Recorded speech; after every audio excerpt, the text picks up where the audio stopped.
Kidney ఆరోగ్యంగా ఉండాలంటే అందరికీ తెలుసు ఇవి చేయకూడదు ఇవి చేయాలని చెప్పి, కానీ తెలిసి కూడా తప్పులు చేసే ఉంటాయి. అయితే ఎక్సెసివ్ సాల్ట్ తీసుకొద్దంటాం, అయినా సరే సాల్ట్ ఎక్కువగానే తీసుకుంటూ ఉంటారు. షుగర్ కూడా లిమిట్ లో ఉండాలి, కానీ డయాబెటీస్ అన్కంట్రోల్డ్ గానే మెయింటైన్ చేస్తూ ఉంటారు. 300 400 వాళ్ళ ఇష్టం. పెయిన్ కిల్లర్స్ అధికంగా వాడద్దు అన్నెసరీగా అంటాం, కానీ వాడుతూనే ఉంటారు. కిడ్నీలు అన్నవి పాడవుతూనే ఉంటాయి. ఎక్సర్సైజ్ అన్నది ఖచ్చితంగా ఉండాలి బాడీకి, కానీ ఎవరు మెయింటైన్ చేయడం లేదు.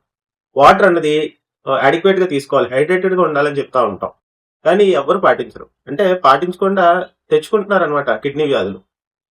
ఇప్పటికైనా సరే జ్ఞానం తెచ్చుకొని ఆ కిడ్నీ వ్యాధులు తెచ్చుకొని ఆ ఇబ్బంది పడడం కన్నా ముందే చెప్తున్నప్పుడు ఈ పాటించవలసినవన్నీ పాటిస్తే చాలా మంచిది. అసలు సాల్ట్ ఎందుకు ఎక్కువ తీసుకోవద్దని చెప్తామంటే వాటర్ రిటెన్షన్ అన్నమాట. ఈ సాల్ట్ అన్నది వాటర్ ని బాడీలో ఉంచేస్తుంది. దానివల్ల బాడీ అంతా స్వెల్ అయ్యి కిడ్నీ మీద ఎక్సెసివ్ ప్రెషర్ పడతా ఉంటది.